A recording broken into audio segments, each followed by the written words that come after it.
The Poison of Subjectivism by C.S. Lewis. One cause of misery and vice is always present with us in the greed and pride of men. But at certain periods in history, this is greatly increased by the temporary prevalence of some false philosophy. Correct thinking will not make good men of bad ones, but a purely theoretical error may remove ordinary checks to evil and deprive good intentions of their natural support. An error of this sort is abroad at present. I am not referring to the power philosophies of the totalitarian states, but to something that goes deeper and spreads wider, and which, indeed, has given these power philosophies their golden opportunity.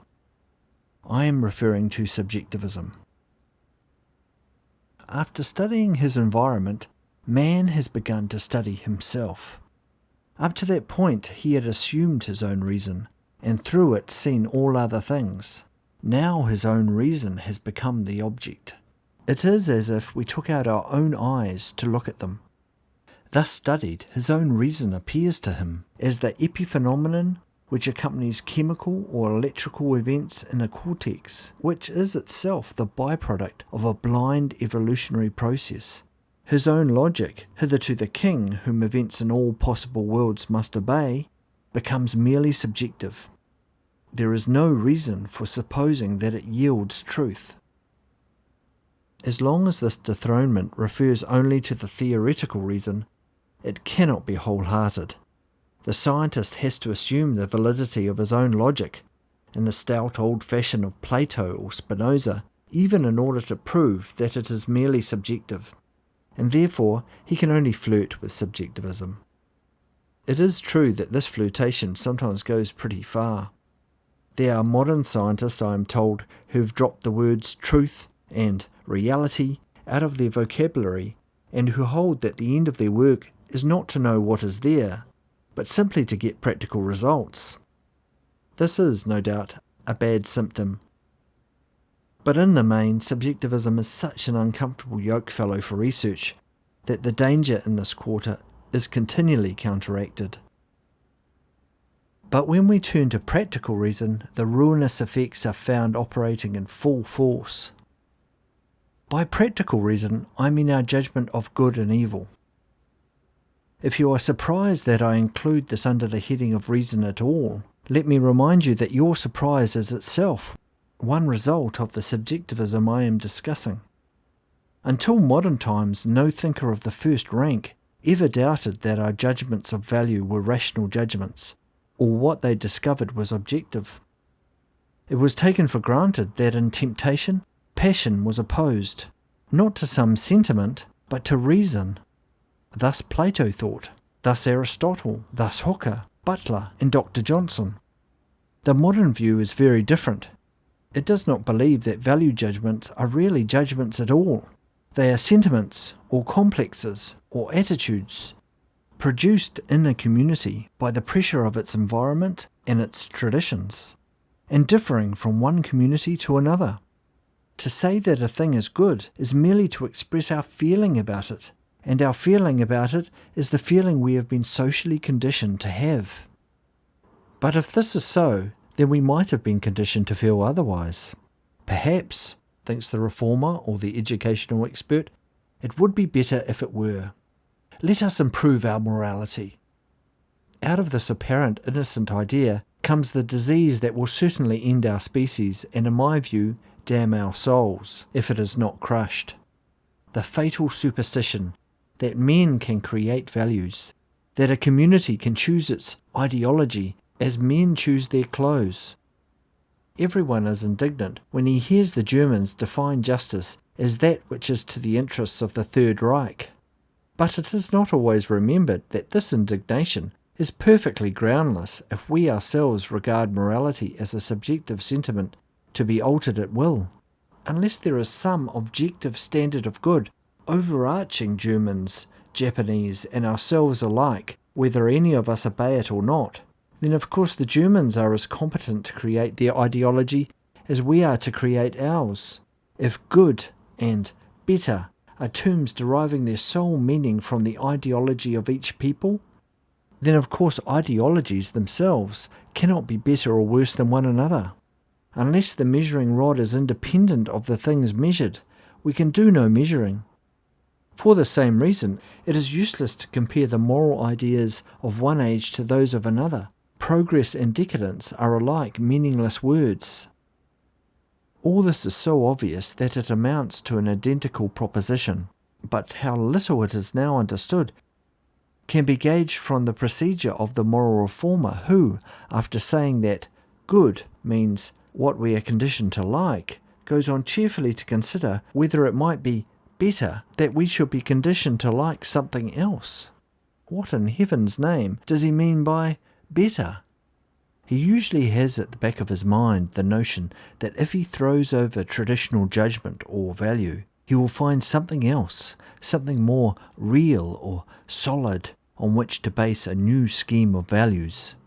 He will say, for example, we must abandon irrational taboos and base our value on the good of the community, as if the maxim thou shalt promote the good of the community were anything more than a polysyllabic variant of do as you would be done by, which has itself no other basis than the old universal value judgment he claims to be rejecting. Or he will endeavour to base his values on biology and tell us that we must act thus and thus for the preservation of our species. Apparently he does not anticipate the question, why should the species be preserved? He takes it for granted that it should, because he is really relying on traditional judgments of value. If he were starting, as he pretends, with a clean slate, he could never reach this principle. Sometimes he tries to do so by falling back on instinct. We have an instinct to preserve our species, he may say. But have we? And if we have, who told us that we must obey our instincts? And why should we obey this instinct in the teeth of many others which conflict with the preservation of the species? The reformer knows that some instincts are to be obeyed more than others, only because he is judging instincts by a standard, and the standard is, once more, the traditional morality which he claims to be superseding. The instincts themselves obviously cannot furnish us with grounds for grading the instincts in a hierarchy. If you do not bring a knowledge of their comparative respectability to your study of them, you can never derive it from them. This whole attempt to jettison traditional values as something subjective and to substitute a new scheme of values for them is wrong. It is like trying to lift yourself by your own coat collar. Let us get two propositions written into our minds with indelible ink. 1. The human mind has no more power of inventing a new value than of planting a new sun in the sky, or a new primary colour in the spectrum. 2. Every attempt to do so consists in arbitrarily selecting some one maxim of traditional morality, isolating it from the rest, and erecting it into an unum necessarium. The second proposition will bear a little illustration. Ordinary morality tells us to honour our parents and cherish our children. By taking the second precept alone, you construct a futurist ethic in which the claims of posterity are the sole criteria. Ordinary morality tells us to keep promises and also feed the hungry. By taking the second precept alone, you get a communist ethic in which production and distribution of the products to the people are the sole criteria. Ordinary morality tells us, ceteris paribus, to love our kindred and fellow citizens more than strangers. By isolating this precept, you can get either an aristocratic ethic, with the claims of our class as sole criterion, or a racialist ethic, where no claims but those of blood are acknowledged. These monomaniac systems are then used as a ground from which to attack traditional morality, but absurdly, since it is from traditional morality alone that they derive such semblance of validity as they possess. Starting from scratch with no assumptions about value, we could reach none of them.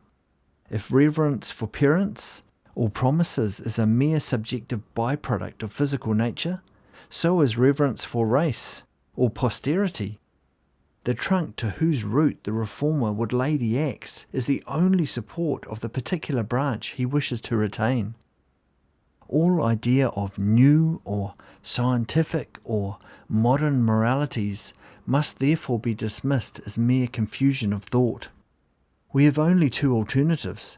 Either the maxims of traditional morality must be accepted as axioms of practical reason, which neither admit nor require argument to support them, and not to see them is to have lost human status, or else there are no values at all.